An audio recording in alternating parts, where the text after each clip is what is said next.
Hey everyone, it's Marie in the Margins. It's been a while, I know. It took me a little longer than I thought, but I think I have a really great offering for you guys. Today we're going to talk about a middle grade. Roll with it. Now, this is younger than I would typically go, so if it's not your jam, I understand, but I think it's particularly worth it because it has some great depictions of disability and living with it, and also keeping your spirits up. Our main character is Ellie. Ellie is 12 years old, and she lives in, I believe it is Wyoming, if I'm not mistaken, but she moves to Oklahoma.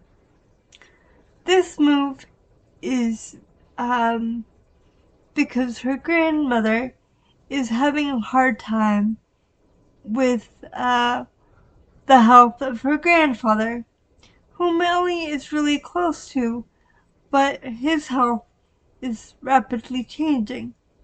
And so Ellie's mother talks to her about moving there, at least temporarily. Now, in the beginning, this is a bit of a shock for Ellie because she has her home and it's adaptive, which for people like me is a very big deal. You have your space, you know how to function in it, it gives you a sense of tranquility. Nevertheless, Ellie is conscious of what's going on, so she accepts what's gonna happen and kind of tries to help her mother through it. Now, the move to Eufaula, Oklahoma is a big change for them both. They will be moving essentially from a home that is adapted to a trailer that is not. This means that Ellie has to get used to requiring help a lot more. And this is hard to get used to for two reasons. Number one, it's not what she had before, like I said. But number two, Ellie is at that age where she's about 12 or so. She wants independence. She's actually hoping for her mom to get rid of the paraprofessional that followed her around at school. Now, originally, this is not in her mom's plans, but because the school they're moving to is in fact really small, they've never had someone with CP, which is not something for plot convenience. It actually does happen quite often that if you haven't had cases like that before, you don't really know what to do. So, Ellie's mom determined as ever, and I do have to say, she's a great advocate for her daughter, if a little overprotective, but we'll get to that in a sec.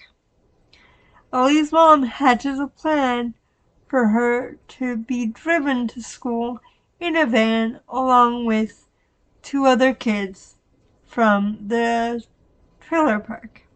These two other kids happen to just start being good friends with Ellie. One of them is named Bert. Now, it is not like proven by a doctor, but Ellie says that from what she understands from back home and her experience, Bert may quite possibly be on the spectrum. But in a small town, that can be considered as someone strange, weird, someone to isolate, so he's being bullied a lot. While Coralie, her other friend, is ostracized for a completely different reason, which is she's from a trailer park. They don't go into it a lot until the later parts of the book, but also what makes Coralie different is that her mother is not in the picture, although she's alive. And as we all know, in high school, differences can make you the target of some really mean kids. But all in all, Ellie and Coralie and Bert get together and they start getting to know each other, which is good because Ellie is dealing with adjusting to a school that isn't quite prepared for her, which lands her with an office aide, foreign aide, who is very, how shall I put this, intrusive. So she finally convinces her mother to let her go at it alone. And with the help of her friends, it does work for a while. But here comes the catch.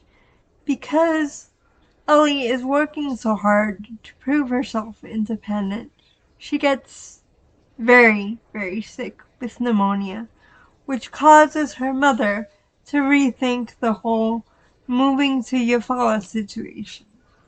Now, Ellie at this point does not want to lose the independence or friends she's gained, but she doesn't really know how to talk to her mother about things like that. Add to this the complications they're having with her grandfather, who, although he's trying his best, is progressively getting worse. So her mother, Ellie's mother that is considering looking into a assisted living community, which hits home for Ellie because although she hates thinking this way, her thought process is he was fine and then he wasn't, and when he wasn't, he was put away. And this hits close to her as well, for obvious reasons. Ellie's mother and her finally sorted out after a bit of a silent treatment. But like I say, because Ellie's mother has acquiesced to her being without an aide, Ellie is pushing herself quite hard, gets sick, and then has to convince her mother and her friends that she can stay in Eufaula. And so the three of them hatch a plan, which is a combination of talking to her mother, a very extensive PowerPoint, and actually winning the baking contest at the fish fry. Now, this is a focal point of the story because Ellie has always dreamed of becoming a professional baker, and she feels that if she can prove she has a stable enough place here, her mother won't make her leave. As it happens, the day of the bake-off, though, her grandfather goes missing. They go in search to find him, and Ellie is the one who figures out he's locked himself in the garage with the car running. She uses the strength she has from her new workouts, given to her by her new PE teacher, to actually lift the door and save the day. Now, after this happens, it is not explicitly stated right away, but after some time passes, we see that Ellie and her mother have moved into the trailer. Ellie is waiting to hear if her mother will be accepted as a full-time high school teacher in Eufaula, because that means more money, and more money means adapting the house, which they will now stay in, while her grandparents stay in the retirement community.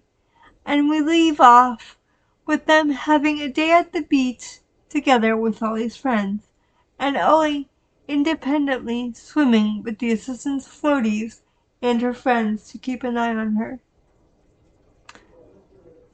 This book is relatively short and compartmentalized, but it captures a lot, and it captures what it really feels like to have CP. I know the steer's a bit younger, and I have to say I've gone through most of these hurdles myself, but it's still worth a read. Until next time, enjoy your read.